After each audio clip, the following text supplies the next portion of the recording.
Good evening and welcome to tonight's public lecture, The Saintly Kings of 7th Century Northumbria.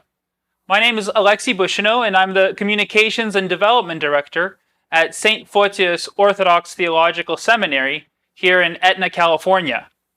I've had the opportunity to preview tonight's lecture, and I can assure you that you'll find it very interesting and enjoyable and edifying. It's about four Anglo-Saxon kings, each of whom played pivotal roles in the spread of Christianity in England.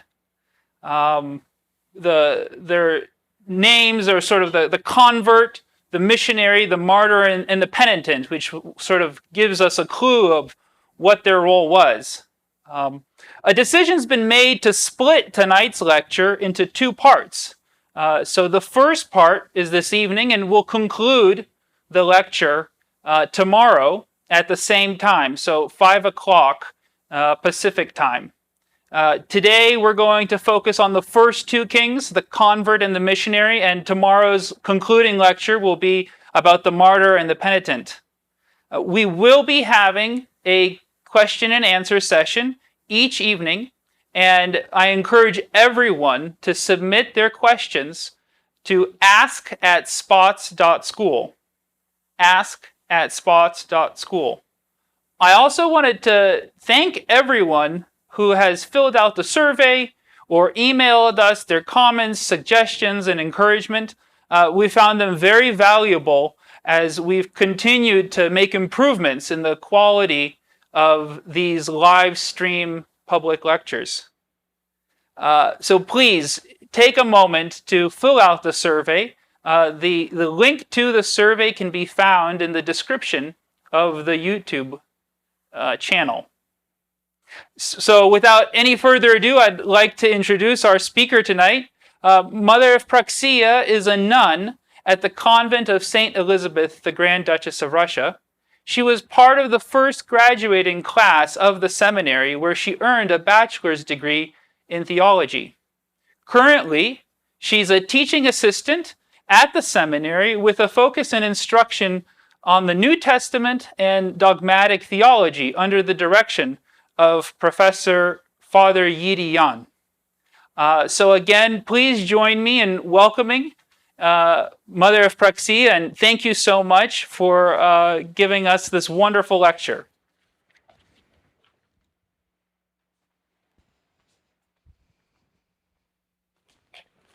Through the prayers of our Holy Fathers, Lord Jesus Christ, our God, have mercy on us and save us. Amen. Just a second.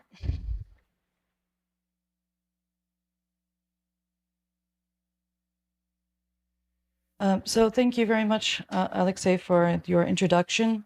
As he was saying, we will be starting with just two of the kings that I would like to speak to you about tonight. And the names of all four of them, as you can see, are Saint Edwin, Saint Oswald, Saint Oswin, and Saint Oswiu. And these monikers that I've given them of the convert, the missionary, the martyr, and the penitent are actually something that I have given them. It's not something that you would just find in if you tried to look them up. But I was trying to find a way of helping to make them more identifiable, because I know the names are unfamiliar and it's easy to get them mixed up because they sound similar. So, but also to give a focus to some of the qualities that I want to draw your attention to tonight. So first of all, I thought I should explain why I'm interested in these saints in the first place. And that's because about 15 years ago, I read the life of Saint Oswin, the third one you can see there. And something about his character struck me. And I think it was because the description made me think, that's the kind of person I wish I was. That's the kind of person I would like to be. And so it kind of, he remained in the back of my mind. I encountered his life again a couple years later, and just over the years, he's become very special to me. I have a special veneration for him. And so, but the more I tried to find on him, the more I discovered that these saints' lives are all intertwined. If you really want to understand one, you kind of need to understand all of them. But also in my research, I discovered that this part of history, both English history and church history, is very interesting, but also very inspiring, because it was a difficult time. It was, there were so many obstacles that these saints had to overcome. And so they are a great source of inspiration. But I also wanted to present this to you because I think that there are a lot of Orthodox who are not very familiar with a lot of Western saints, which means that they're kind of an untapped treasury of inspiration and intercession, an example. And also, it's kind of nice for those of us who are not from what you might call a traditionally Orthodox heritage, to find a little further back in the past some Orthodox ancestors, so to speak. And of course, maybe not directly, but to find that spiritual heritage is very special. And I also read a quote one time from Elder Barsanufius of Optina, who said, the saints keep vigilant watch over their descendants. And that very much struck me, because I had begun to learn about these saints, and these saints happen to be from the part of the world that some of my ancestors are. And while that is special to me, and I think would be special to a lot of people, I want to draw more attention to the fact that all the saints are our spiritual ancestors, and that just as St. Paul tells the Galatians, in order to be true sons and heirs of Abraham, you must imitate his faith. We would say the same thing about all the saints, regardless of the physical lineage. If you want to be the true heirs of the saints, then you should imitate their virtues. And so I want to draw attention as we're going through the lives of these saints to their various virtues, to their struggles, not so that it's not just stories that we're talking about, but people, and people with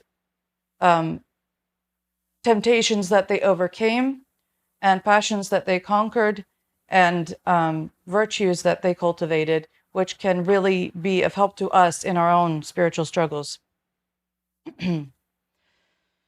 And also I wanted to say, I think that sometimes we have a tendency when reading the lives of the saints to almost subconsciously start making excuses for ourselves. It must have been easier for them. It must have been easier in that time. It's so much harder for me. I could never do that, or any number of things. And maybe we don't even consciously acknowledge that that's what we're thinking, but there's a part of us making excuses for why we could never do that, or we shouldn't be expected to. But as, again, St. Paul says in his greetings in some of his epistles, he says, he greets some of the people he's writing to as called to be saints. And this is the case for all of us. We are all called to be saints. And so with that in mind, with all of those things in mind, I would like to try, as we go through these lives, to draw attention to the ways in which we can imitate these saints. Okay, so first of all, I would also like to say the source, or the main source that I will be using for this presentation, as far as information goes, is St. Bede's History of the English Church and People. But that's not the only source. I drew on quite a few sources from a 12th century monk of Tynemouth, whose name we don't know, to some 19th century English historians, to some modern archaeology. And it's all kind of put together. But there are a lot of modern scholars and archaeologists who like to try to find ways of disproving what St. Bede had to say about English history. And I have decided that as far as our focus goes, when in doubt, I'm going to follow what St. Bede had to say. For one thing, he's a saint. For another thing, he lived a lot closer to that time, so I think he might have known what he was talking about. But anyway, so so first of all, I think we might need to have a little bit of background history to set the stage, so to speak. For one thing, some of you are probably wondering where Northumbria is. And so here you can see on these two maps, Northumbria is this northern part of Britain, which is actually mostly northern England and part of southern Scotland here. And actually, looking at the small text there, you can see this is in about 600. As I'm speaking, as we go along in time, this Northumbrian territory or kingdom actually grows and grows further north, further east. So this is not even the complete boundary of Northumbria. But just to give you an idea of where that is, some of the other places we'll be talking about, so you have an idea, are Kent here in the south. That will be important. And very important will be Mercia here in the middle, the Mercians. So they will come up a lot in what we're talking about. So just to get that in your mind's eye, Northumbria in the north, Kent in the south, the Mercians in the middle. And so to lay some foundations here, we have to start with the Anglo-Saxon Invasion. So there were the people who were already living in Britain, in what is mostly England now, were called the Britons. As you can see, Britons, not it's so you keep it separate from the name of the island. But anyway, and Christianity had actually come to the Britons already, even back in apostolic times. As some of you may know, the Apostle Aristobulus was an apostle to Britain. According to some traditions, St. Joseph of Arimathea may have gone to Britain as well. And there was a Christian presence there ever since apostolic times. And I think it waxed and waned over the centuries. And I couldn't tell you what the percentage of the population was Christian and pagan, but there was definitely a continuous Christian presence there. So the time of the Anglo-Saxon invasion was the second half of the 5th century. And what had happened was, according to both Saint Gildas the Wise, who was in the 6th century, and Saint Bede, who was in the 7th, the Britons had been having a lot of problem because of the Celts and the Picts in the north. And these maps don't quite show the whole of the top of Britain there, but the Picts were living more around here, and the Scots, or the Celts, because not to get you too confused, but at this time, the people living in Ireland were called the Scots, and they moved over into what became Scotland over here, and eventually the people here were just called the Irish, and the people here are called the Scottish. But at this time, it was the Celts or the Scots were the one people, whether you're talking about them in Ireland or you're talking about them in what's now Scotland. Anyway, so it makes it a little confusing. But anyway, so the Picts were up here and the Scots were over here, and they were coming down into British territory and causing them a lot of problems. There was constant war, and the Britons were having a lot of trouble with it, and they were getting kind of weakened. I think I can't remember if it's in St. Gildas, but according to some, there had been a plague at one point, which also weakened them, and so they were really in bad shape. And so a certain king named Vortigern had an idea. Yeah, a second. And it was not necessarily the best idea. So this king Vortigern realized they were in trouble, so he decided that they should invite the Germanic tribes across the water. I'm afraid I should have pointed that out a little bit more, but the ones who had come over, actually I can go back and show you in a minute, to invite these Germanic tribes over to help them fight against the Scots and the Picts. And so they did. But the problem was that once they got over there, these Anglo-Saxon tribes, there's three tribes, the Angles, the Saxons, and the Jutes, they realized it was really a rather nice place.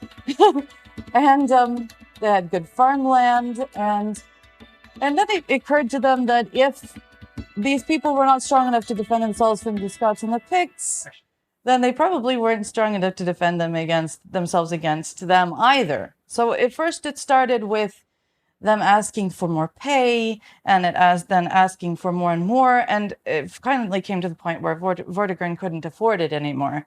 And they said, well, if you can't pay us what we want, we will go to war with you.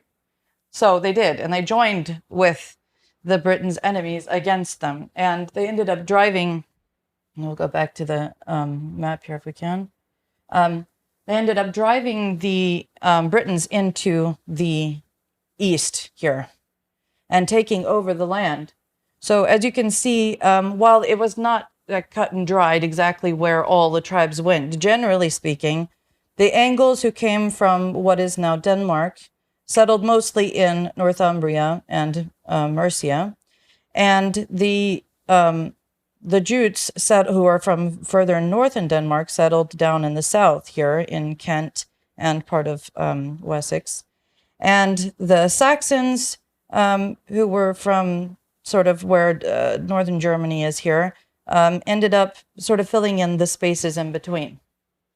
And so this is how you can even see it in the names here. You have the West Saxons are in Wessex, the South Saxons in Sussex, etc. So this is what happened in about the second half of the 5th century. And it caused some very strong animosity between the Britons and the Anglo-Saxons. So, and you can kind of understand why. But it caused a lot of trouble because the Britons already had Christianity, or at least some of them did. But it turned out they weren't very interested in trying to spread that to the Anglo-Saxons. And this is something that continued to be a problem even for centuries after this. Okay, so to move on to the end of the 6th century, we have, no, we don't need that again. Okay, well, before moving on, you're probably wondering what they're doing there. The reason I put these characters in this set in here is because I thought it might actually help us to furnish our imagination a little bit, because Tolkien's Rohirrim people from The Lord of the Rings were actually based on the Anglo-Saxons, on the Anglo-Saxon culture. And there's also not a lot of archaeological evidence, I won't say evidence, there is some evidence, but there's not much left of structures from the time we're going to be talking about. They can find things buried deep that are showing where wooden things were, but the wood itself has rotted away and that kind of thing. There isn't a lot left. And at this point, there wasn't a lot that was built in stone. So in a way, this sort of helps us to fill out a picture in our minds, because even though it's not exactly the same thing, there is a lot that is similar because he drew from that culture and he was very well versed in that culture. So he used that to sort of color in this people that he created. Okay, so moving on to the end of the 6th century, St. Gregory the Dialogist, he's often called the apostle to Britain. And even though he never actually went there, and that's because he wanted, at one point, he became aware of the Anglo-Saxons, because there's a famous story of him seeing a couple of Anglo-Saxon slave boys in the market and in prophesying that Christianity would come to Britain.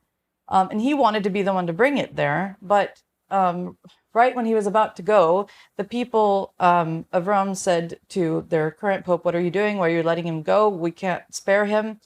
And he ended up being recalled. So he didn't end up getting to do that. And I think it was just a few years later, he himself became the Pope of Rome. But he never forgot this desire of his to evangelize Britain.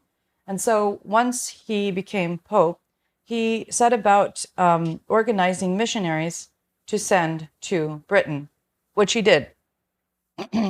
So he sent St. Augustine, who was to be the first Bishop of Canterbury, to Britain with about 40 others to set about converting the barbarian tribes there. And as I mentioned, there was some Christianity in Britain among the British, but they had no interest in trying to spread Christianity to the Anglo-Saxons. So when St. Augustine and his troop of about 40 missionaries landed on the Isle of Thanet, which is right off the coast of that southern kingdom of Kent,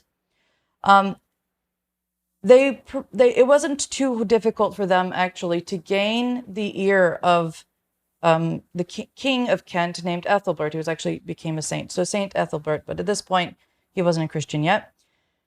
And they told him why they had come. And he said, well, I've actually heard of Christianity before, because he was married to a Christian queen, a Frankish queen. And she had come with her Christian retainers and had been living in his court practicing Christianity. But that Christianity hadn't spread any further than that. It had been just this little pocket, and he'd allowed her to do that, but he had no personal interest in it. But he was impressed with the long journey that these missionaries had made, and he respected them for it. And he said, I can tell that you are coming because you believe that you have the truth and you want to share that with us. And I respect that. And I will provide you with whatever you need to sustain you. And I'll give you a place to live. And he eventually allowed them to sort of set up a home base, so to speak, in Canterbury. And it was not long before St. Ethelbert himself was converted to Christianity. And this was very, very helpful for that mission, because it was always much more helpful when the king was a Christian himself. So at this point, Kent was actually the most important or the strongest kingdom. That would change soon, but it was the strongest kingdom in Britain at that point. And so this also helped. Another thing that helped with the spread of Christianity from Kent was the fact that it was a major port, a major hub of trade. And so all of these things were helpful in the spread of Christianity from there. And the king was very solicitous and very helpful in that effort. It should be noted, St. Augustine of Canterbury, who was the leader of this, he tried several times actually to approach the British Christians and ask them to help him in the conversion of the Anglo-Saxons. But there was such an animosity there that they would not do it. St. Augustine tried to draw on, or to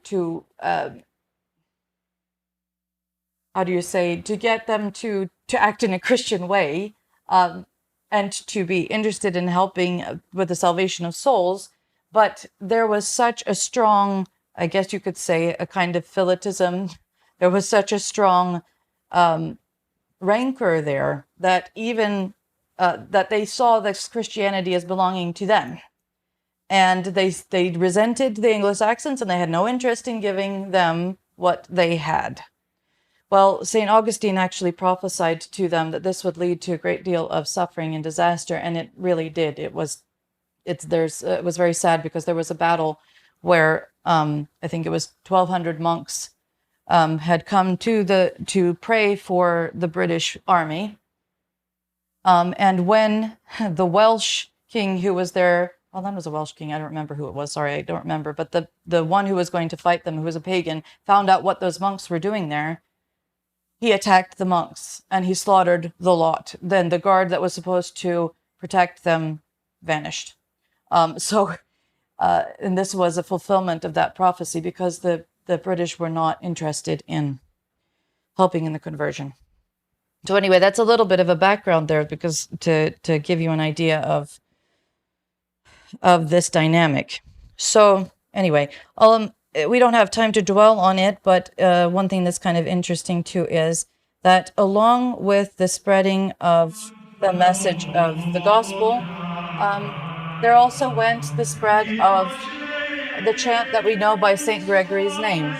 Now, this sample is not exactly what it would have been then. There's been a lot of development over the centuries. But this is based on a chant that St. Gregory himself developed after having spent time in Byzantium. So it's actually kind of a descendant of Byzantine chant from all the way back in the 6th century. Okay, and I also wanted to explain a little bit about how these saints are related, because as with most royal families, they're complicated and everybody's related to each other and it gets confusing. So the first saint we're going to be talking about tonight is Saint Edwin, right here. And as you can see here, Saint Oswald, who'll be the second one that we talk about, is Saint Edwin's nephew. And the third saint we'll talk about is Saint Oswin, right here, who looks to be, a second cousin. I'm not sure exactly how you would, what you call that, to Saint Edwin. So he's a little bit more distantly related. And the fourth king that we'll talk about, again, the second pair we'll be talking about tomorrow, but Saint Oswiu is Saint Oswald's brother. So these two are brothers. They are nephews of Saint Edwin, and Saint Oswin is a closer cousin to Saint Edwin and a distant cousin to Saints Oswald and Oswiu. And another thing to keep in mind, Northumbria, you saw where it was, far north of England, the south of Scotland. Depending on who was king at the time, it was sometimes divided into two kingdoms. The northern one, which was bigger, of Bernicia, and the southern one, which was smaller, of Deira. And they had two different royal families, but they were related, of course. So just to keep in mind, Saints Edwin and Oswin are of the royal house of Deira, and Saints Oswald and Oswiu are of the royal house of Bernicia. So you'll hear these names, Bernicia in the north, Deira in the south, and they're, they have different royal families, but again, related. So to begin with our first saint, Saint Edwin. So we don't know a lot about the very, very beginning of his life. One source that I read said that it's made it sound like when he was quite young, his sister married a King Ethelfrith of Bernicia. And this king proceeded to kill his father-in-law and take over the whole of Northumbria. So that must have made a very interesting family dynamic, because then he also began to plot to assassinate Saint Edwin, because he was the heir of the royal house of Deira, the southern kingdom. And so, according to one source, he spent his very early youth in the court of his brother-in-law with rising tension, and came to the point of realizing that he needed to get out of there. But most of the time when you read his story, it starts with him on the run as a young man. And he went all over Britain, basically, trying to stay one step ahead of his brother-in-law's assassins. And so he spent some time in Gwynedd in Wales. He spent some time in a couple of the other kingdoms. And finally, he ended up taking refuge in East Anglia with a certain King Redwald, who was very powerful. Actually, at this point, I think by this time, East Anglia was the most powerful kingdom. So it was a very good place for him to be, because Redwald welcomed him and treated him very well. They became good friends. And also there's one source that says that the time that St. Edwin spent there, he didn't spend either plotting to try to find a way to get back his throne, or in dissipation or any kind of bad pursuits. He actually spent his time in study and in practicing military, military, you don't say military exercises, but arts. So anyway, so he was staying with King Redwald, and when his brother-in-law Ethelfrith discovered where he was, he began to send messengers to Redwald to try to persuade him to either kill him or hand him over to him. And he sent bribes, and he sent one bribe, and then he sent a bigger bribe, and then he sent another bigger bribe. And it was kind of with veiled threats, on the other hand, too, that he would go to war with him if he didn't. So Redwald was becoming sorely tempted.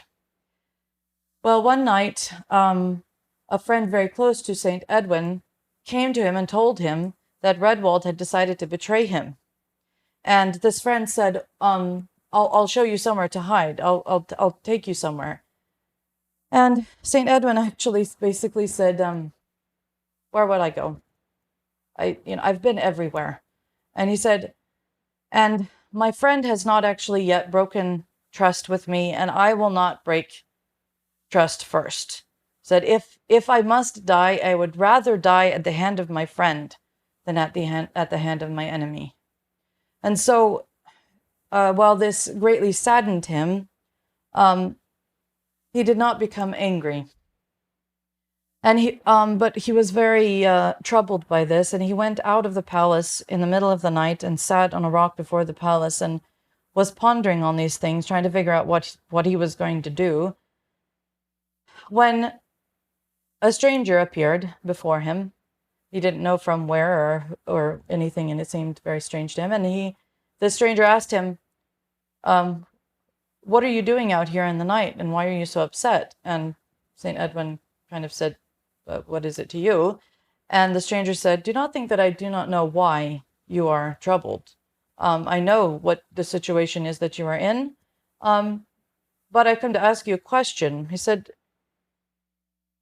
what would you be willing to give someone who would deliver you out of your enemy's hands, and moreover set you up give you back your kingdom and set you up as the most powerful king, or give you more power than any of your ancestors have had?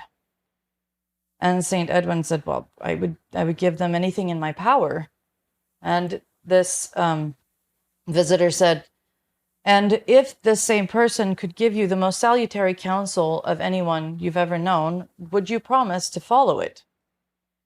And St. Edwin said, yes, of course I would. And so the stranger then set his right hand on St. Edwin's head and said, remember this sign and remember your promise, and disappeared. Well, St. Edwin was very perplexed at this, and sat kind of stunned. And shortly after that, his friend came running back to him and said, be of good cheer. You don't have to worry. Your King Redwald has decided that he will not betray you and that he is going to help you. You're safe.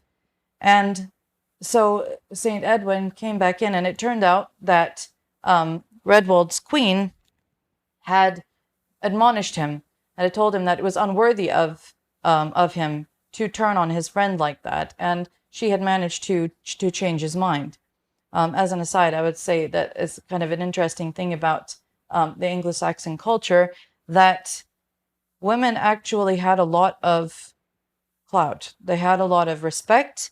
They had a lot of power and freedom. And it struck me the first time I read St. Bede's history, because not only did I see it throughout the stories, but it was treated as if it was, of course it's like that. And that's not something you see in all cultures, and certainly not from a long time ago. So that's a very interesting thing, and you'll see it throughout the stories. There is a lot of influence that the women have, and respect, and I think that's very interesting. So anyway, the queen had helped to bring Redwald around. And not only did Redwald decide to not to betray his friend, but he actually helped St. Edwin, because Ethelfrith did bring an army against him.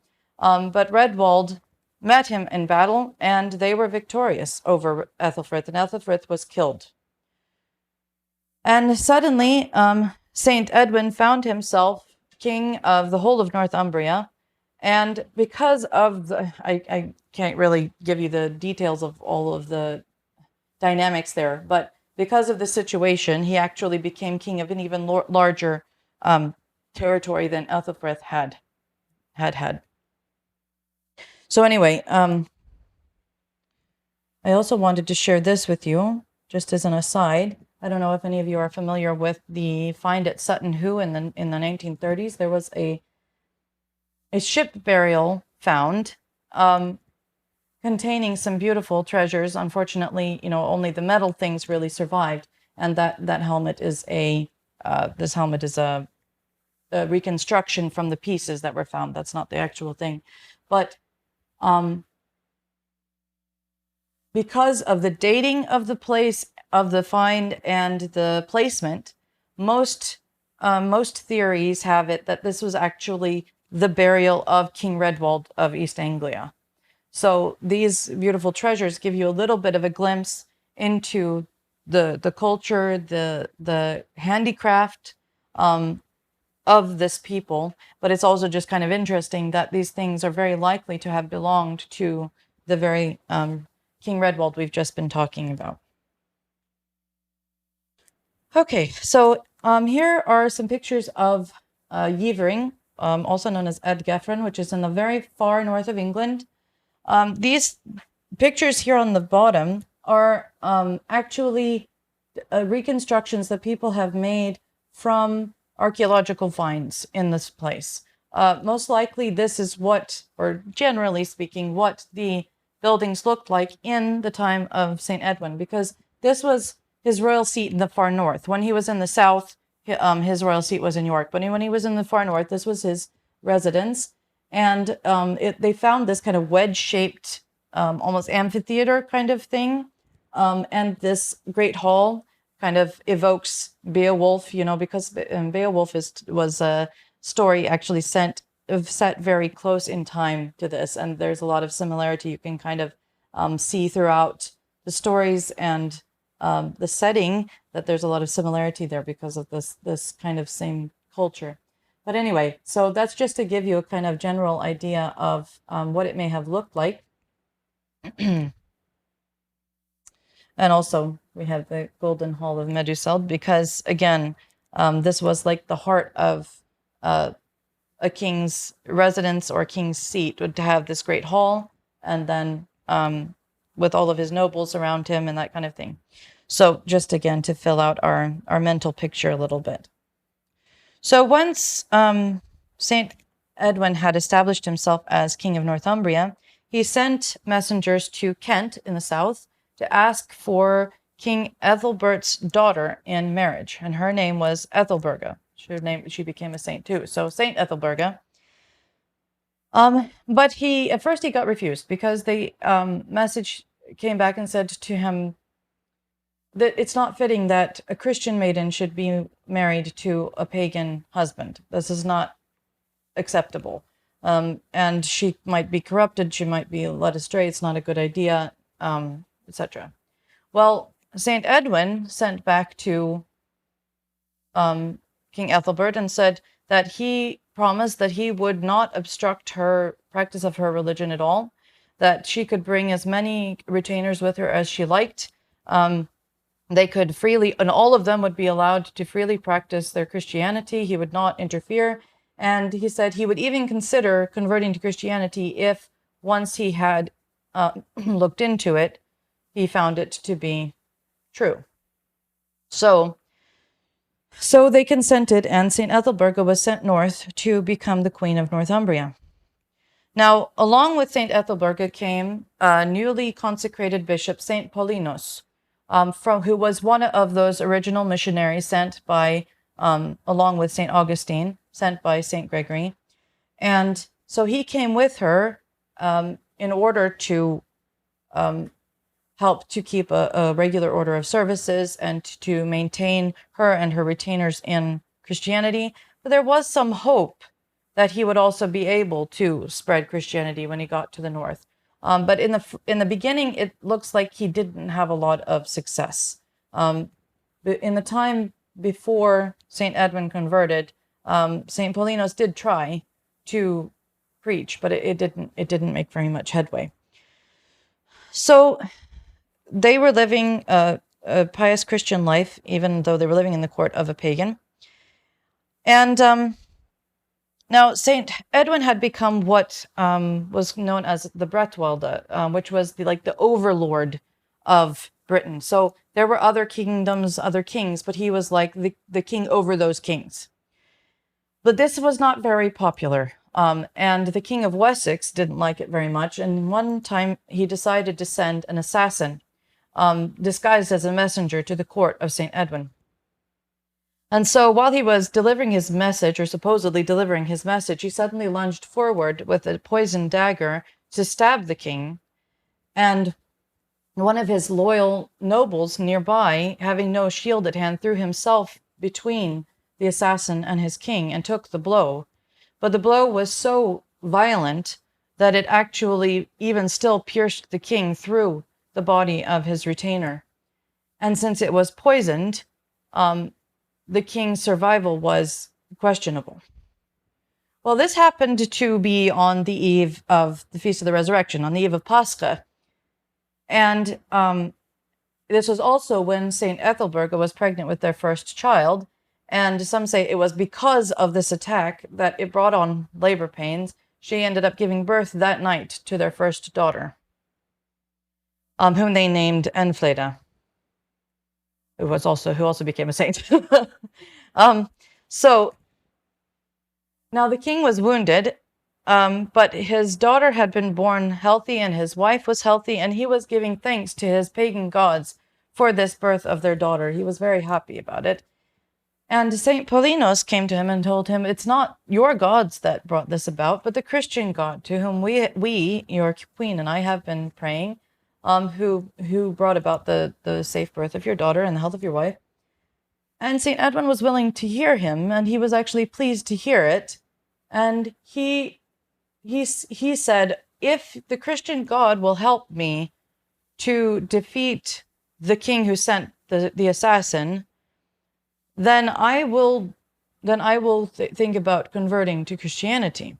And as a pledge of his word, he dedicated his newly born daughter in baptism to Christianity.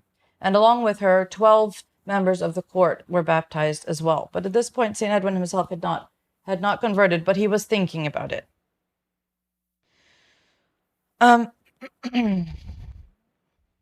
Okay, so he did go to war with the King of Wessex, and he was victorious.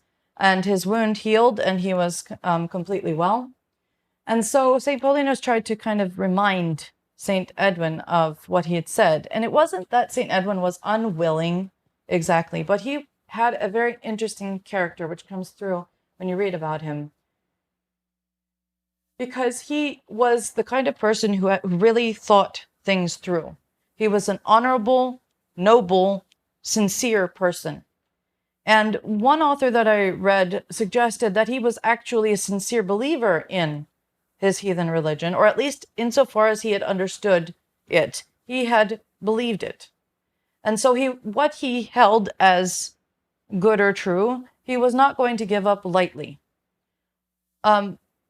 So he did hesitate, but he spent a lot of time pondering on this. He would spend hours alone just thinking on this issue. And he was also just not an impulsive person. He was somebody who wanted to determine what he believed to be true, and then he would act on it, and act on it honestly and sincerely. But he wasn't just going to go jumping into it. So while in one way, when you read about it, in some accounts, it can sound a little bit like, well, what's this hesitation about? On the other hand, you can kind of understand it and respect it because he meant to do what he really believed in. And so he was he was still hesitating about this. St. Paulinus received a revelation from God about what had happened to St. Edwin back when he was with Redwald. And so St. Paulinus came in to him one day when he was pondering on this, and he laid his right hand on his head, and he said, "Do you remember this sign?" Well, St. Edwin was thunderstruck and kind of fell to the ground, shaking. And St. Paulinus said, "If you remember the sign, remember also your promise." And St. Edwin immediately accepted it.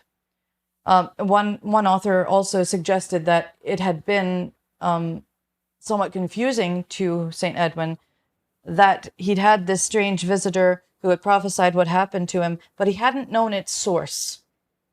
And so there was perhaps part of him that was wondering if this, was this a Christian thing, or was this something to do with his old religion, and he didn't know how to think about it. But as soon as he got this affirmation, he recognized the truth and he accepted it. But what's interesting is that he didn't just jump into it again. He said that he wanted to talk to his counselors, because that's another interesting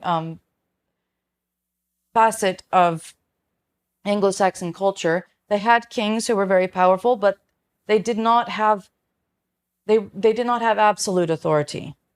There was something, I think they call it the Witnikamot or something like that, the gathering of the wise men, the nobles, the counselors, who would talk about things and come to decisions together. The king had power, but it wasn't absolute. And so what he wanted to do was talk to his counselors, talk to his wisest men, and get their input on it. But what he really wanted was hoping that they, of their own free will, would also choose to come to Christianity along with him.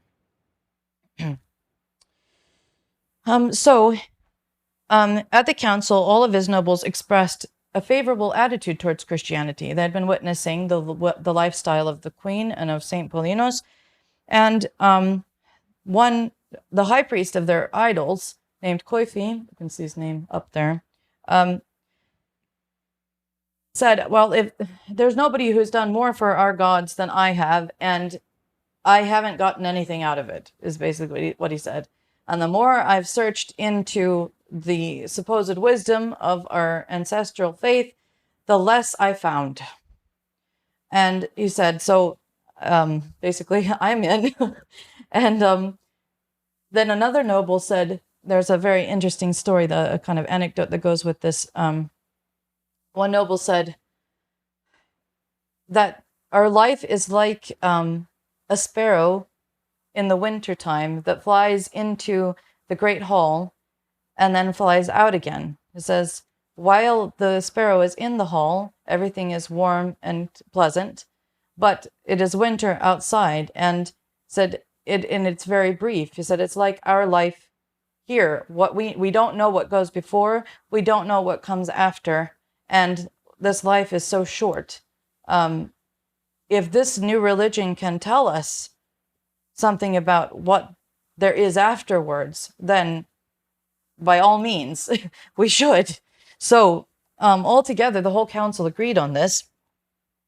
And when St. Edwin asked who should be the first one to dishonor the idolatrous temple there in their capital, this high priest Coifi volunteered. And so he took a stallion. He wasn't supposed to ride on anything but a mare as the high priest, and a spear, and he wasn't supposed to carry weapons as a high priest. And he went and rode in front of all the people to the pagan temple, and threw the spear into it. And it was a symbolic action, but it was very visible to everyone. Here, their priest was defiling the temple. And so this was the beginning of the conversion of the rest of the people. And so they tore down the pagan temple and began immediately to build a church dedicated to St. Peter. Okay, so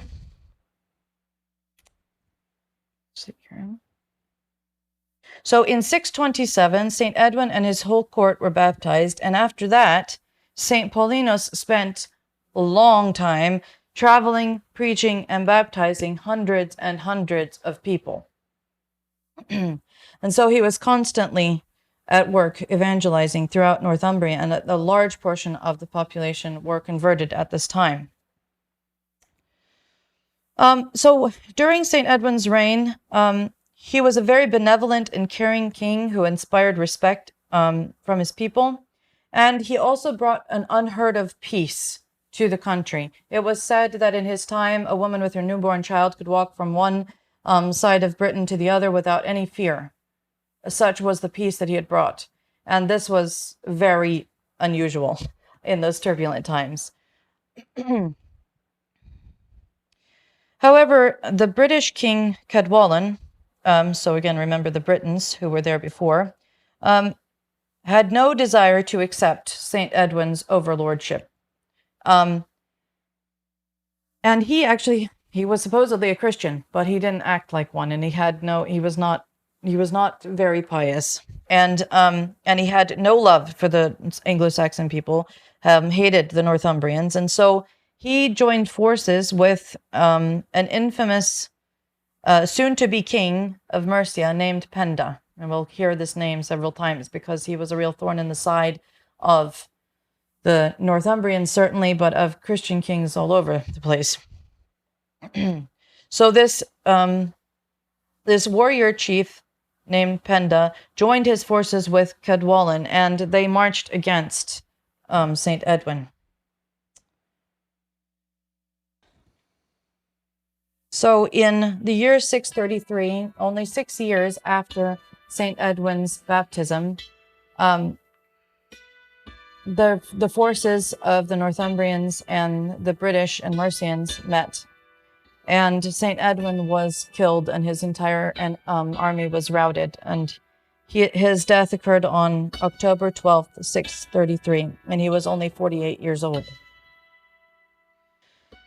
Now, what followed was a year infamous in Anglo-Saxon history, because the two victors, but especially the supposedly Christian Cadwallen, ravaged Northumbria. They went up and down the country and slaughtered indiscriminately, burning villages to the ground and wreaking havoc everywhere.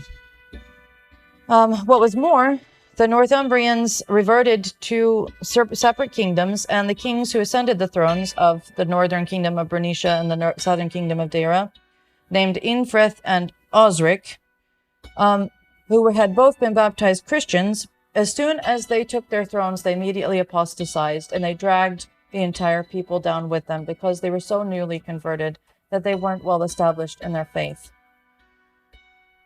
And so these kings also didn't last very long, because Osric of Deira unwisely tried to attack Cadwallen head-on, and his whole army was destroyed.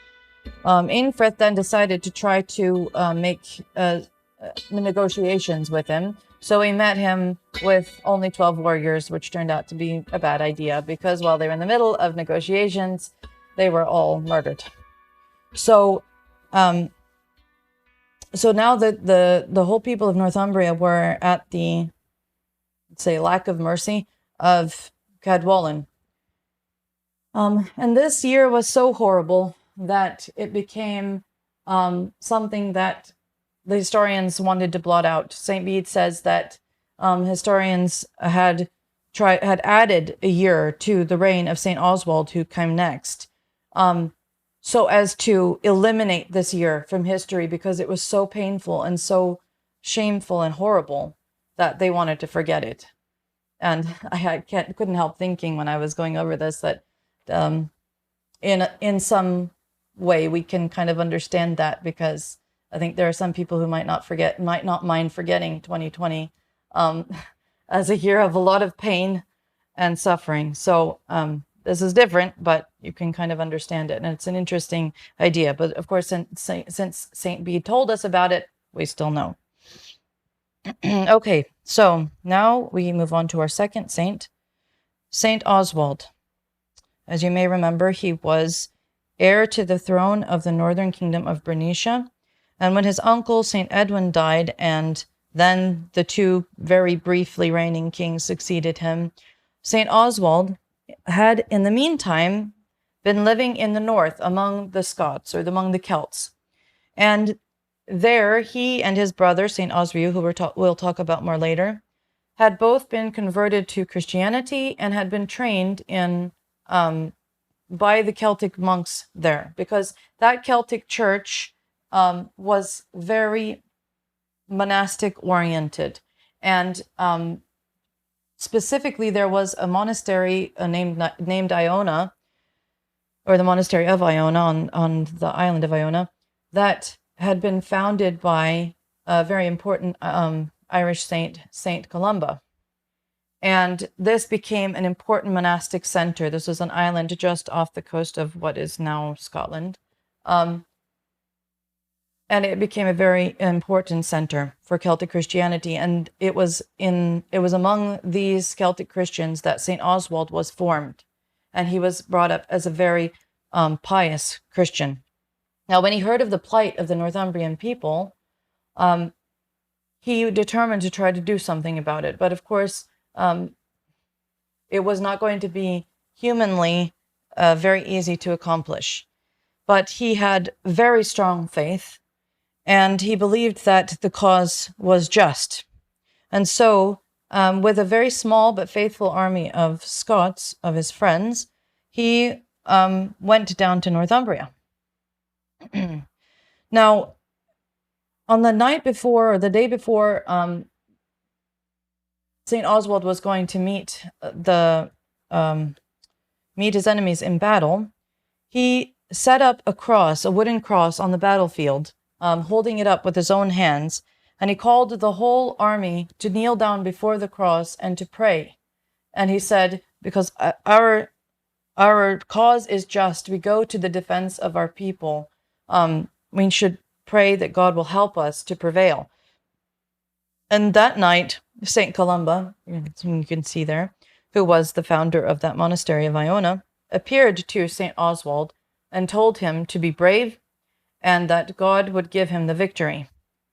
And so this is what came to pass. The next day they went to battle against a force that far outnumbered them, and they won a resounding victory. And St. Oswald killed the wicked Cadwallen at a place called Heavenfield in 634. And there you can see a picture. They still have, of course, it's not the cross, that was long gone, but there's still a wooden cross erected there on the site where this battle was fought in honor of St. Oswald's victory. So now St. Oswald took over the kingdom of the whole of Northumbria again, and he made Bamborough his royal seat. And this is like on the coast, very far coast of the far north of England. And we don't really know why he didn't use Yevering, but he didn't. I think St. Edwin was kind of the last one to use that. I showed you that place before. This became St. Oswald's seat in the north, and it was a very good vantage point. This castle is, of course, much newer than that. There is, I think, a wall and a doorway that survive from St. Oswald's time, but that's about it, because there is not very much left of Anglo-Saxon ruins. Okay, so after this great victory, St. Oswald took the throne of a once more united Northumbria, and desiring to reestablish more firmly this time Christianity among his people, he requested missionary aid from Iona. Now, I realized I should have explained, when St. Edwin was killed, St. Paulinus immediately took the queen and the princess and fled back to Kent with them. So that's where they went. They weren't killed in this. They went back to where St. Ethelburga was from and lived there. So this continuation of St. Gregory's Roman missionaries that had come up into the north had now returned to the south. There was one deacon named St. James who was left. He's the only remnant of that first missionary effort. And he kept working there. It must have been quite a heavy cross. But anyway. But St. Oswald, having lived among the Celts, having been trained by the Celtic Christians, sent to the Celts for help in re-missionizing Northumbria. So this time, the missionaries were coming from a different place. So first of all, he had sent to the monastery of Iona to ask them for help, and they first sent a man named St. Corman, who was too austere. And he could make no headway whatsoever. And he finally went back to Iona and he said to the fathers, "These people are impossible. I can't do this. They're very rough. They're uncivilized. This is hopeless."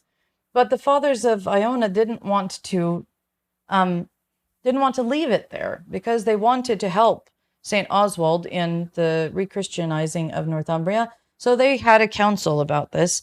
And at the council, one monk, Saint Aidan, spoke up and said, well, I think, brother, perhaps you were a little too hard on them. They need the milk of simpler teachings first.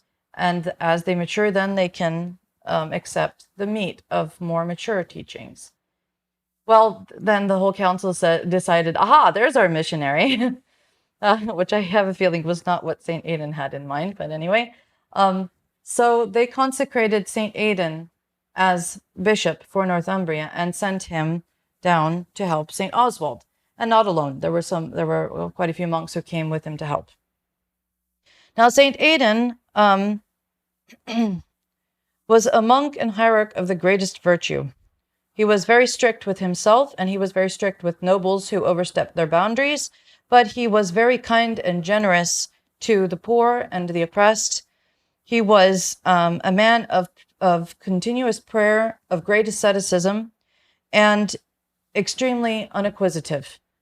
If anybody gave him anything, he gave it away immediately. The nobles were always trying to give him things, and he wouldn't end up keeping them very long. The first beggar he came up to, and he gave it away to.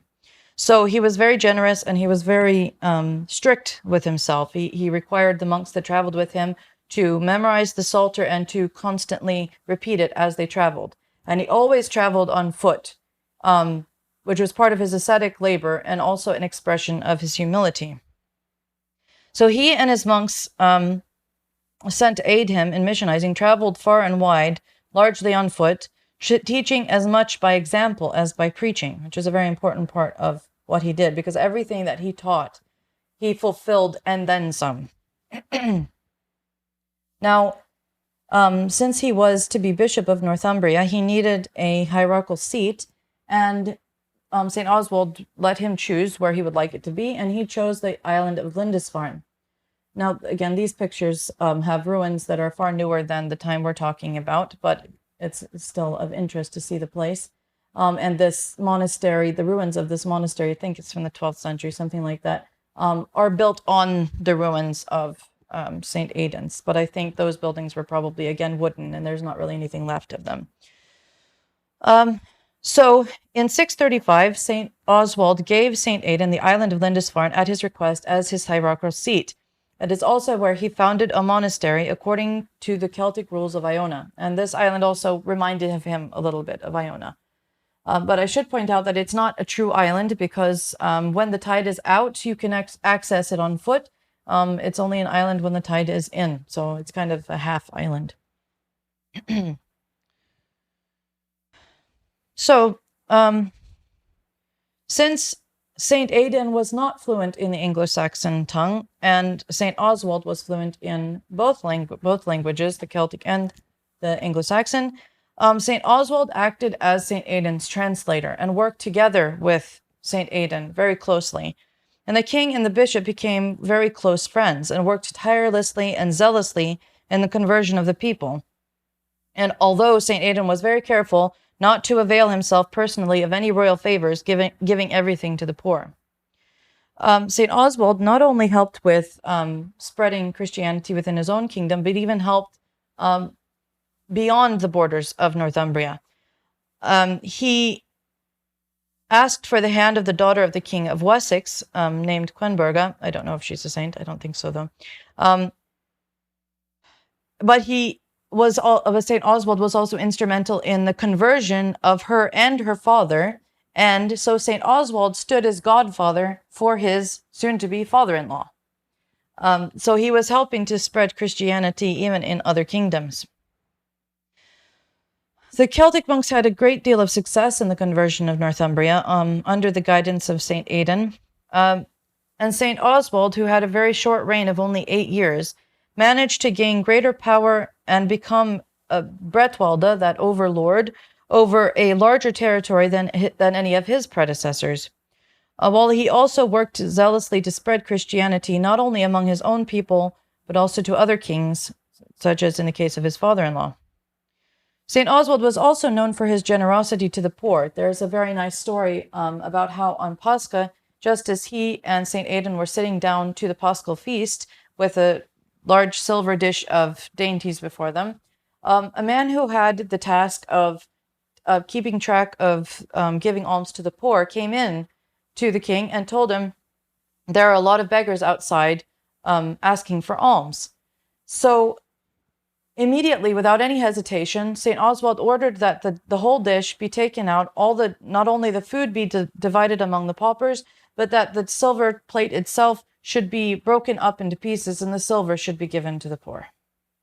Well, St. Aidan was so impressed by this unhesitating generosity that he seized St. Oswald's hand and he said, "May this hand never wither," which will become important later on.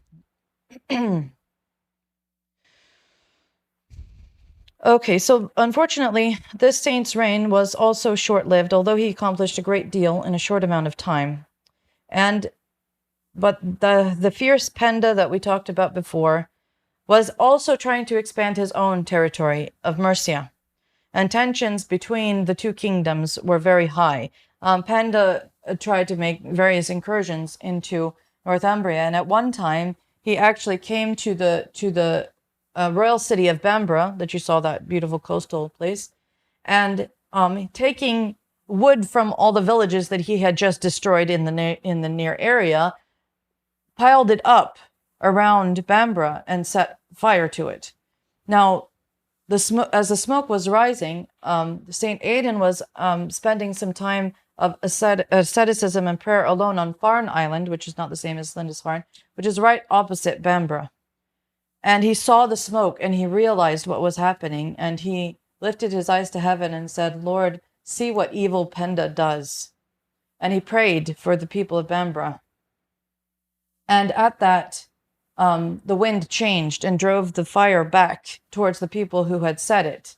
And the city was saved, and Penda was unable to destroy the city. It didn't destroy Penda, but anyway.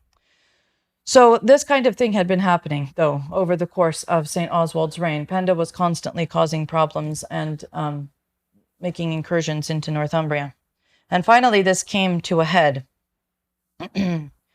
So the Northumbrians and the Mercians ended up going to war in 642, and in this battle, St. Oswald was slain. Now, there was a proverb regarding St. Oswald's last prayer as he was dying. People would say, "God have mercy on their souls," cried Oswald as he fell. And so even in his last breath, surrounded by enemies, his last thought was for the salvation of his people. Now, unfortunately, the bestial Penda dismembered St. Oswald's body, and he put St. Oswald's head and arms on stakes. And it was a year before St. Oswald's brother and successor, St. Oswy, was able to recover them. Now, his relics have gone all over the place. It's actually difficult to trace all the places that they've been because St. Oswald's memory has become, or did become, widespread. He became a popular object of veneration, not only all over Britain, but across Europe. Some of his relics, I think, ended up on the mainland, and I don't even know where they all are. But, but one thing that's very important is his right arm remained incorrupt, which was a testimony to his generosity and also, a fulfillment of the prophecy, so to speak, of that St. Aidan made when he witnessed the active generosity of St. Oswald. So over the years, St. Oswald's relics, the wood from the cross that he had set up in the first battle, the earth where his body fell on the battlefield, and also the wood of the stakes on which his head and arms were put, all worked miracles. There were innumerable miracles worked by these. It said people began to discover that the earth where his body fell healed people, so people would come and take it, and so many people had taken it that it dug out a pit the size a man could stand in. And people would take chips from the wood of the cross that he had set up in the battle and put them in water and drink them and would be healed. So many, many, many healings were worked by St. Oswald's relics. Now, the reason I have this odd statue here with the raven in the hand is because there was one legend, which I think actually arose in Europe. I don't think this is part of the original story, that said that a raven came and took the incorrupt hand of St. Oswald off the battlefield. And some, I think, say that he had a raven, and that it was his raven that came and took it. But I'm not sure that that's, I think that might be something that kind of came along later, because St. Oswald's story developed into a lot of stories that were not necessarily the original ones. But it's an interesting part, and you'll see in icons of him a lot of times there is a raven. Unfortunately, yeah. So St. Oswald's veneration spread across Europe, and while I do not know where most of his relics are, his head is now buried with St. Cuthbert in the cathedral at Durham, the Durham Cathedral, which is the which you can see in the pictures here. That middle picture is a picture of where those relics are buried. Where the rest of his relics are, I'm not sure, but at least his head is there. So, since we will be continuing with the other saints tomorrow night, and I need to draw this part of the presentation to a close, I just wanted to leave you with a couple of thoughts by drawing your attention to the characters of the two saints that we have talked about already. I think that in such a time of instability and tendency towards lack of dedication and commitment, we can really look towards the example of Saint Edwin, who was a very honest, very noble, honorable, sincere person who did what he believed to be right and was very careful about what he did.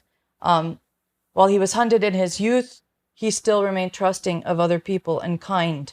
He was born a pagan, but he was predisposed to virtue by a profound honesty with himself. He was a deliberative, pondering person who thought about what it was that he truly believed and then acted on it wholeheartedly. So I would draw your attention to his honesty, his sincerity, and his dedication.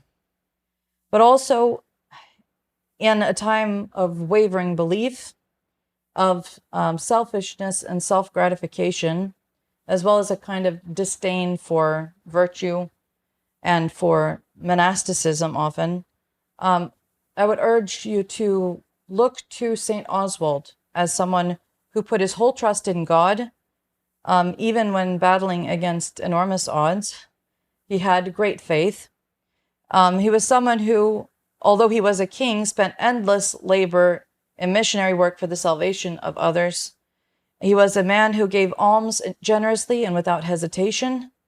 And he was a virtuous, pious, and loving spiritual son, friend, and fellow laborer of St. Aidan. So I would just urge you to set these examples before you.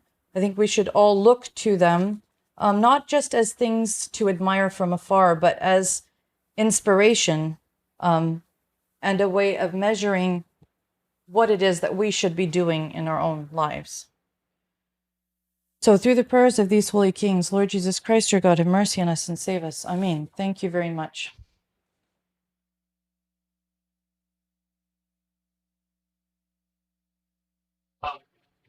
Well, thank you so much, Mother, for a truly outstanding lecture.